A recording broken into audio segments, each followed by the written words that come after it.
Hai semuanya, balik lagi sama aku Ami. Untuk teman-teman yang baru pertama kali klik channel aku, halo, salam kenal. Di video kali ini aku mau bahas sesuatu yang sedikit berbeda dari dua video aku terakhir. Kali ini aku mau bahas tentang financial planning. Sebelum kita mulai, aku mau disclaimer sedikit bahwa aku bukan professional financial advisor dan apa yang aku share di sini adalah sesuatu yang aku pelajari sendiri dan juga sesuatu yang aku terapkan untuk rumah tangga aku.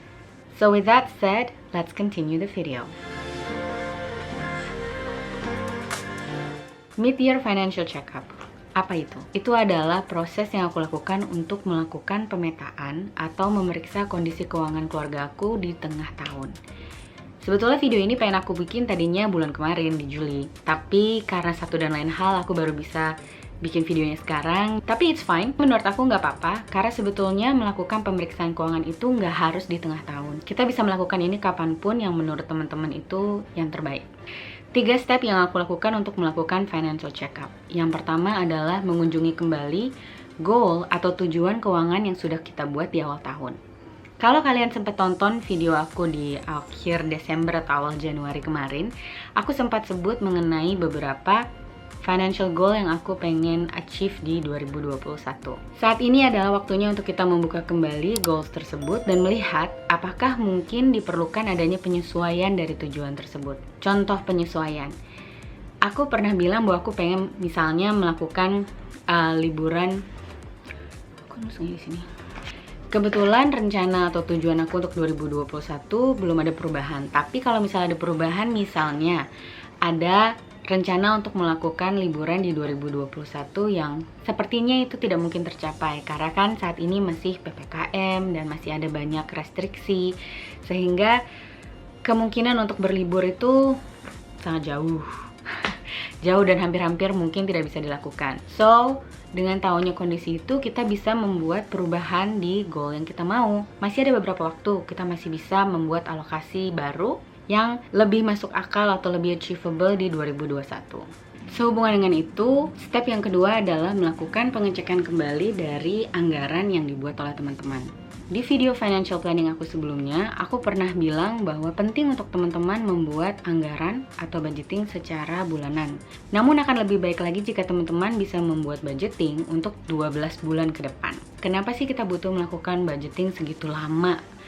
Padahal kan kita terima gaji juga cuma bulan per bulan, tapi sebetulnya itu penting karena dengan membuat anggaran 1 tahun ke depan, kita bisa tahu kapan kira-kira bulan yang akan lebih banyak pengeluaran yang dilakukan. Misalnya pada saat lebaran, untuk teman-teman non-muslim berarti pada saat Natal, atau mungkin di akhir tahun kita mau melakukan perayaan kecil-kecilan, berarti otomatis akan ada lagi pengeluaran tambahan. Nah, berkaitan dengan tadi revisi dari goal atau tujuan, di mana kita mau merubah rencana liburan tadi, sehingga budget yang kita lakukan untuk 12 bulan ke depan pun akan berubah. Karena yang tadinya kita punya alokasi untuk liburan menjadi alokasi idle, atau dia tidak punya alokasi dana ini mau dipakai untuk apa. Nah, dengan melakukan budgeting, kita bisa melakukan penyesuaian. Tapi penyesuaian dilakukan based on apa? Nah, ini adalah salah satu langkah dari melakukan pemeriksaan budget. Untuk bisa mengetahui dana itu mau kita lakukan atau kita mau gunakan untuk apa, yang pertama-tama teman-teman lakukan, teman-teman bisa mengecek apakah mungkin dari budget atau anggaran yang dibuat itu ada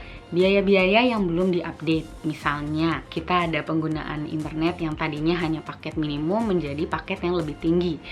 Karena semua orang sekarang di rumah menggunakan internet, otomatis kita membayar paket internetnya juga jadi lebih mahal. Mungkin juga ada biaya-biaya yang dikenakan kepada kita secara rutin, namun fasilitasnya tidak digunakan. Contohnya, mungkin teman-teman subscribe ke Spotify atau channel-channel tertentu yang menggunakan internet tapi tidak kalian gunakan dan itu terus saja dikenakan tagihannya, itu bisa kita pertimbangkan untuk melakukan penghentian subscription. Dan yang terakhir, kalian juga bisa melakukan pemeriksaan apakah adanya biaya-biaya yang sudah melebihi anggaran kalian dalam setahun. Jadi financial goals kita berikutnya pun akan menjadi lebih terarah dan tidak digunakan untuk sesuatu yang tidak kita pakai. Step terakhir atau step yang ketiga dari financial checkup ini adalah melakukan financial net worth checkup. Apa sih financial net worth? Net worth itu adalah kekayaan bersih kita. Berapa sih aset yang dimiliki teman-teman dibandingkan kewajiban atau utang-utang yang teman-teman punya. Nah, aset yang dimaksud di sini adalah aset produktif dan juga aset yang benar-benar menambah value dari kekayaan teman-teman. Contohnya ada aset rumah, deposito, tabungan, terus mungkin investasi-investasi lain seperti reksadana, emas. Itu semua menjadi kekayaan atau aset kalian. Sementara kewajiban yang aku maksud di sini adalah kewajiban atau hutang yang sifatnya konsumtif, seperti pemakaian kartu kredit untuk liburan, pemakaian kartu kredit untuk makan-makan, terus mungkin pinjaman-pinjaman personal lain yang dicicil dan tidak memberikan manfaat tambahan atau manfaat lebih. Apa sih yang masuk dalam kriteria kewajiban yang memberikan manfaat lebih? Contohnya adalah hutang membeli rumah. Itu memang sebuah hutang dan nominalnya biasanya besar, namun dia menambah kekayaan kita karena kita jadi memiliki rumah. Nah, setelah teman-teman melakukan list down dari aset apa yang teman-teman miliki dan juga kewajiban-kewajiban apa yang teman-teman masih miliki dan menggantung, itu kalian bandingkan. Jika hasil perbandingannya aset lebih besar daripada kewajiban, maka kesehatan kalian atau kekayaan bersih kalian itu bersifat positif. Selamat!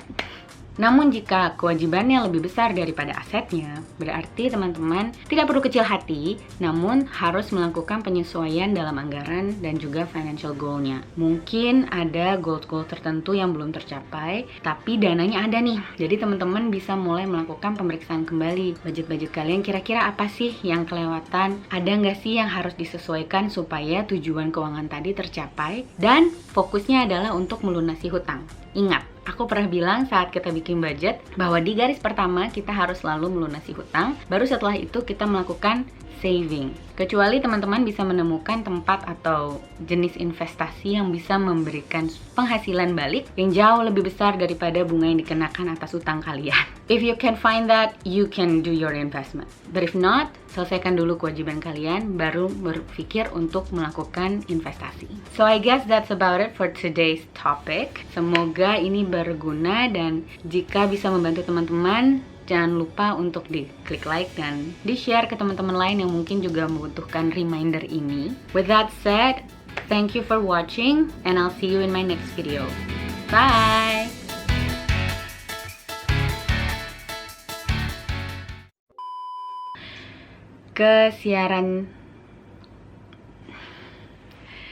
Aku mau disclaimer sedikit. Teman yang baru pertama kali cek video aku